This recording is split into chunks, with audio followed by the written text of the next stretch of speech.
kick off with evolution and revolution. We heard yesterday there was a lot of things about startups and clean slates and so on. Relatively easy to do if you've got a clean slate to do new stuff. My job is to do startup stuff and revolutionary stuff within a large corporation like BMW. So what we're trying to do is combine the best of both worlds. Sometimes it's the worst of both worlds, but I like to put a positive spin on it and say, how do I combine the power, the resources of a large corporation, but still be able to thinking out of the box and generating new stuff. And there's good reason to do that. I mean, I could ask the question here, how many of you actually work for a brand or a company that's over 50 years old? Yeah, not many. And then if you look at BMW or Mini or Rolls-Royce, these brands are about 100 years old. So it's important to try and keep your brand on the pulse. And this is one of the things I'm going to be talking about today. So we launched a brand, BMW i, and you'll see the cars outside, the BMW i8 and the BMW i3, and you can all have a chance to drive around in them. And please do, because electrical driving is really quite something. And one of the reasons we launched BMW i, and just to give you some perspective, we launched this at a time when we called in Detroit especially, there were some sunset brands. It was a time, 4 or 5 years ago, the automotive industry was in crisis. And we launched BMW i 4 years ago. It's crazy, really, because we launched a brand, we had no car, and we kept the brand alive for 3 years, and then last year, so crazy. So storytelling is actually, we talked about that yesterday, it can be incredibly powerful. If you've got the right story, you can tell all sorts of crazy stuff.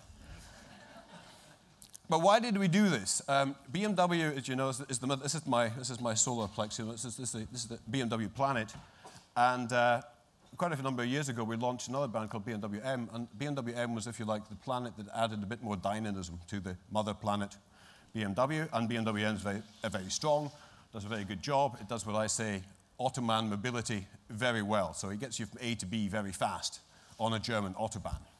Not very fast on a US Autobahn, but it does get you very fast on a German Autobahn. Too fast, scarily fast sometimes. That's good, but there's a big trend going on at the moment, and there's no surprise to anyone here. You know, urbanization. People are moving, and they are moving into the cities and increasing volumes. And to be honest with you, horsepower alone doesn't really help you get you very fast in downtown Paris or London or New York. So we said, okay, if we're talking about urbanization, what is the future of urban mobility going to be? Yeah, there's going to be some smart hardware, and some of the smart hardware is outside. But we're going to need software as well, and we're going to need data, and we're going to need things like mobility services. So we launched BMW i, this is the planet here, to basically stabilize the mother planet, and it goes back to my initial slide of this is the revolution, and this is very much the evolution, but we're not doing the revolution for revolution's sake, we're doing it so that we can evolve the mother planet BMW as well. Next slide looks complicated, and it is complicated, but some of my senior managers understood it, so you guys should be able to understand this. When you launch a car, this is some background. Normally when you launch a new car with an old engine because you don't want the risk of having a new car plus a new engine. That's like two things that could go wrong. So just to put this in perspective, when we launched BMW i, we actually launched everything new. So actually the whole production is completely new. Carbon fiber body shell, completely new. Up till the production of the i3, I think the mass production of carbon cars, I think the leader was McLaren with 120 units a year. And then we're now talking i3, we're talking tens of thousands of units a year. So that's a huge scaling effect in carbon technology. But we didn't just launch a new car. As I mentioned, we launched a new brand at the same time.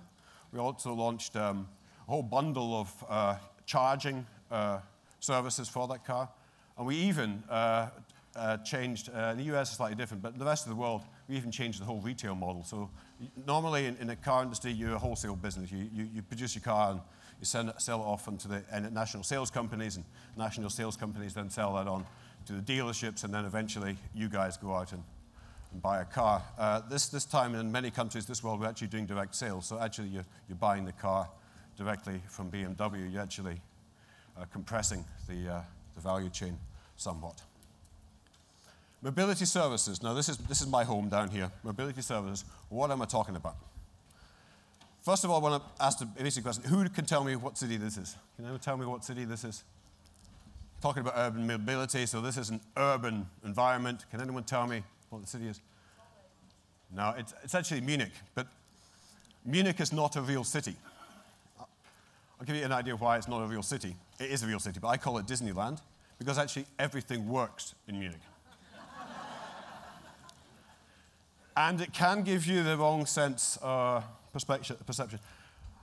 I was looking at, and I'll show you an example later on of a startup who was doing real-time traffic information and real-time dynamic information for timetables, yeah, for buses and trains and planes and so on.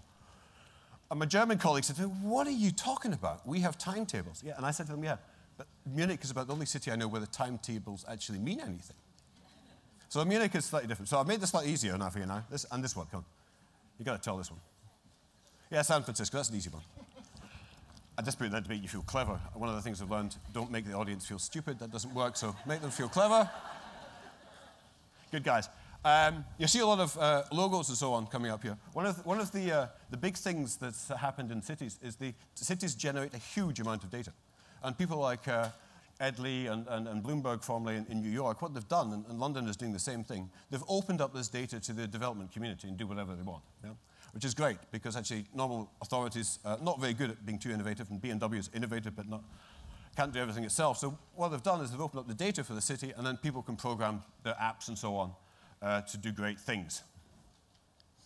So big data in cities is something to watch out for, and our friend from Microsoft just mentioned the power of big data. When you start mining it, you can start working out who's moving where, when, what, and so on, and you can start doing clever things with traffic management and transportation and so on. So I quite like this chart, actually. This shows the innovation path of the car industry. From 1916, you could buy a car. Cash on the table, take the car away. And then in 1973 came the great evolution or innovation of leasing and finance. And you could actually finance the car. And believe it or not, in 1973, and I was talking to a senior manager at BMW who's now retired for many years, he said, that was a real battle. The idea that someone would have to lease a BMW, he said, at that time, the mindset was if they can't afford it, they shouldn't be buying it.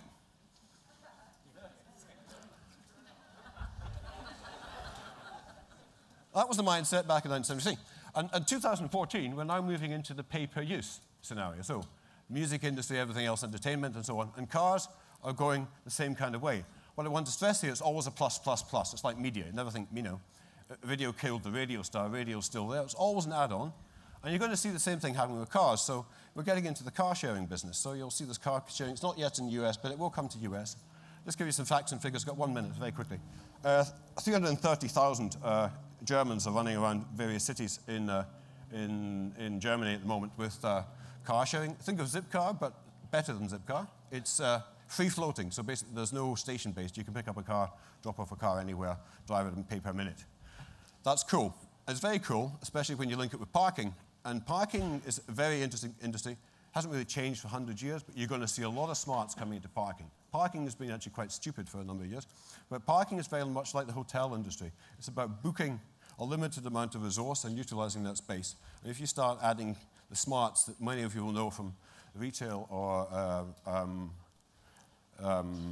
hotel industry, you could begin to see the potential. Basically, you can reserve, locate, pay, access, and all that stuff online before you even get anywhere near where your final destination is. So you start linking parking with car sharing, and add throw in a bit of charging, and we saw the chart earlier on with autonomous driving, then you suddenly change the whole mobility mix in the city. So the car comes to you, picks you up, drives you to your destination, you get out of the car, and the car goes off and parks itself. I call this the Lone Ranger scenario. So he used to whistle, and the horse used to come to him. Yeah? And I used to get the horse go away. So this kind of stuff is going to happen, and we're working on it now. Make a plug for American innovation. We're not doing this ourselves. We actually started 4 years ago a venture capital company based in New York. They're doing some great stuff. Made a number of US investments and UK investments, and we're working on a couple of other investments, and there are a few other investments that haven't been communicated yet. But we're working hard on this. I just want to give you one little story. We invested in a company called Park at My House, and now changed to just Park, actually. Park at My House is like Airbnb for parking. So I have a parking space, I don't use it, so I can then sell it on to someone else. So you get Park at My House together with a company like ChargePoint or ChargeMaster. They're the largest infrastructure providers for charging. And guess what happens? they get together and they launch Charge at My House. And they do that a lot quicker than many cities or authorities will actually do. It's a ground-up movement. So we're doing the top-down stuff, the large corporation, the proper business, but we're also opening up the field for people to say, hey, park at my house together with charging, you get Charge at My House. And it's basically free. This is my final slide. And I think it's quite a cool one. I didn't say it, but I think in this space, you can't really get any more better than that. You know, to say at least you got a credible version. I don't know what the future is, but I think just by being in the space, working on it, I'm meant to be doing strategy. I do strategy, but I think you get best of the stuff is actually just getting up there, rolling up your sleeves, and making it happen. Thank you very much.